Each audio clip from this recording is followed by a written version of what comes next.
If you are a developer and you think you understand how Bitcoin addresses work, you probably have the same thing wrong that I did.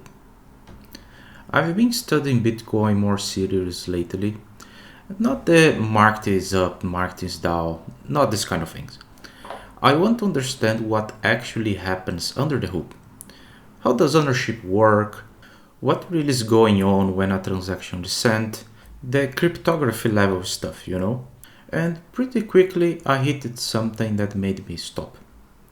I read that you should never use a Bitcoin address. Because after you spend from it, your public key gets exposed. And my first reaction was, so what? What's the problem with that? I mean, it's a public key, right? It's already out there in the blockchain, tied to my balance. Why would it matter if someone sees my public key? That was my logic. And it turns out that's definitely not how it works at all. And once I understood why, it changed how I see the whole system. Before we get to the answer, let's do a quick cryptography recap. The three types, I will keep it fast. First, symmetric cryptography. One key encrypts, same key decrypts. Think AES. You use it every day for things like database passwords and local file encryption. It's fast, it's simple, but both sides need to share the same secret. And over an untrusted network, that's a real problem. Bitcoin's core protocol doesn't use this. You will find it in your wallet softwares when you set a password to protect your local key store, but not in the actual transaction layer. Second, asymmetric cryptography. Two keys that are mathematically linked. The private key generates the public key. You can't go backwards. It's a only way operation by design. Bitcoin uses something called ECDSA with the SECP 256K1 curve. Your private key is just a 256-bit number. Your public key goes into some math functions and is created based on your private key. We are using the novel SECP 256K1 library. That's a little bit difficult to pronounce all these numbers. First, we generate a private key. It's just a random 32-byte value, 256 bits. That's it, nothing fancy. Then we call get public key, passing in that private key. This does the math that we talked about, the one-way curve operation that gives us the public key from the private key. That true parameter means we want the compressed format, which gives us 33 bytes instead of 65. And notice the output. The hex string starting with 03 is our public key. The thing to remember here is that this operation only goes one direction. You can always get from private to public, but there is no function that takes a public key and gives you the private key back. That math doesn't allow it. And here's where my assumption broke. I thought that we share the public key that we just saw when we want to transfer Bitcoin between wallets, but it's not. You don't share your public key to receive Bitcoin. There is another layer between your public key and the thing that you actually share with people. That's what makes the whole system work. Third type, hashing. A hash function takes any input and gives you a fixed size output. Same input, same output. Every time. But you can never reconstruct the input from the output. So again, you cannot go backwards. And if you change even one character, the output is completely different. Let's look at the code. Same library again. We encode the string hello and hash it twice. Hash 1 and hash 2. Same input, so when we compare them, we get a true as result. Every time, no exceptions. If the input is the same, they will be equals. Now with hash 3, same word but with a capital H. One character different. And when we compare that to hash 1, we get a false as a result. The hashes are completely different. Not similar, not even close to each other. Completely different.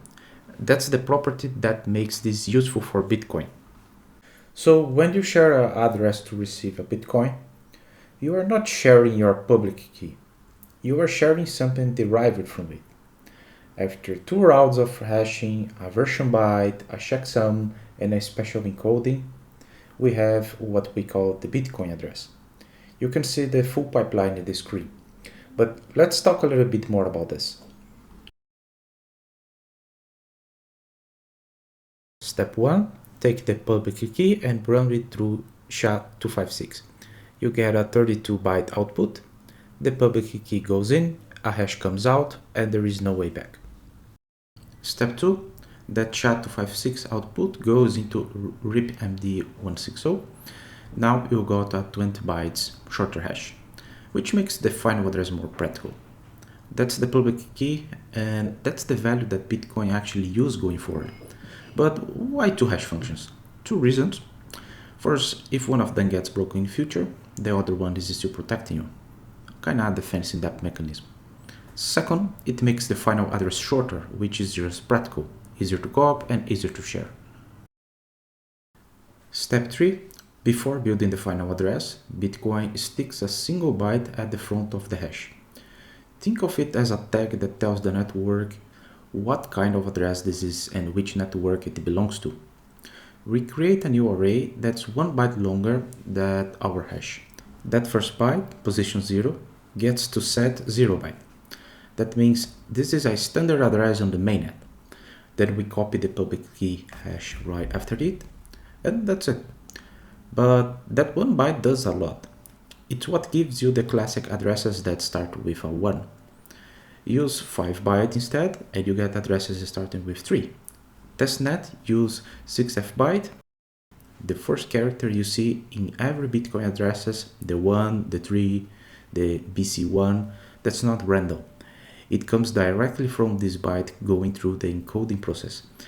It's also what makes it impossible to accidentally send mainnet Bitcoin to a testnet addresses. 1 byte that gives you a lot of protection. Step 4. The checksum. This is Bitcoin's way of catching typos before they cost you money. We take everything we have so far, the version byte plus the hash, and run it through SHA-256. Then we take the result and run it through SHA-256 again, double hash.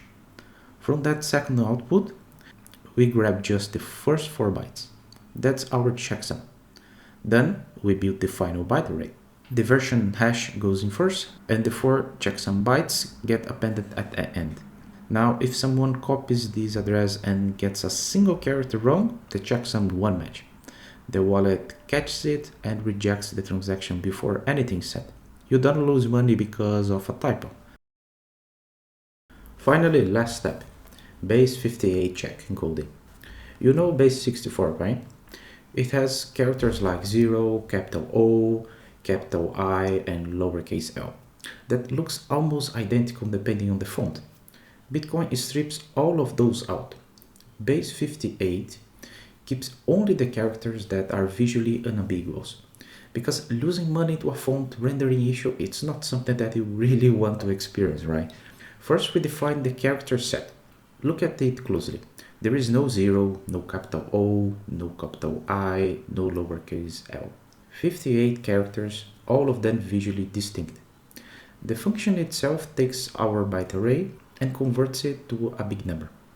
Then it divides by 58 over and over, picking a character from the set for each reminder. Basic classic conversion, nothing fancy. One detail worth noticing, that loop at the bottom. Every leading 0 byte in the input becomes a 1 in the output. Remember our first byte was the 0 byte? That's exactly why every standard mainnet address starts with a 1. And there it is, the final Bitcoin address. The public key went through SHA-256, RIP-MD160, got a version byte, a checksum, and a base 58 encoding.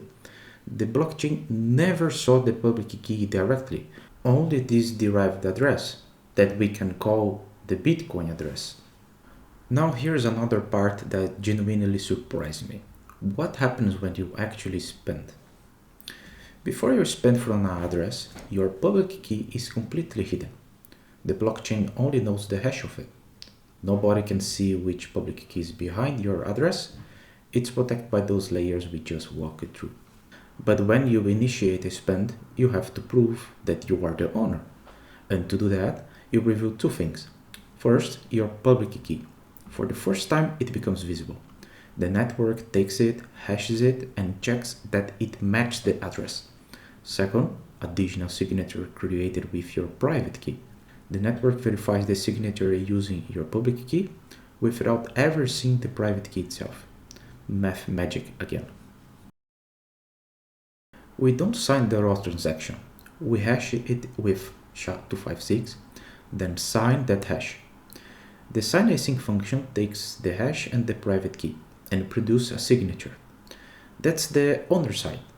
Now the network side, it calls verify with three things: the signature, the same transaction hash, and the public key. If it returns true, the transaction is legitimate. Notice what the network never touches: the private key. It's not in the verify call. It's not sent anywhere. The signature alone is the proof that you have it, without ever showing it. After that transaction confirms, your public key is permanently recorded on the blockchain. Anyone can now see which public key is behind that address. And that's exactly why you don't reuse addresses. There is also a future concern. Quantum computers, someday they might eventually be powerful enough to reverse encryption and derive a private key from a public key. But that's still a theory. Keeping your public key hidden until the moment you spend is solid security practice regardless. Modern wallets handle all this for you. They use AG wallets, that is BIP32 and BIP44, to generate new addresses for every receive and create change addresses for any leftover amount after you spend. Same seed, unlimited fresh addresses. You don't have to think about it. So here is a quick recap of all this that we discussed. The blockchain never stores your public key, only hashes of it. Your public key stays hidden until the moment that you spend it. And after that, you move to a fresh new address where the public key is hidden again. That's not an accident. That's an intentional design decision, and let's be honest, a very elegant one. And if you like or not Bitcoin or crypto in general, as you can see, we can learn a lot about all these design decisions that were made to make Bitcoin secure, and also this layer of privacy. So, liking or not Bitcoin, we can learn a lot and think in similar ways to implement this kind of solutions in our softwares. And if you like this video, please give me a thumbs up and subscribe to the channel. I really appreciate that. And thanks for watching, and see you in the next one.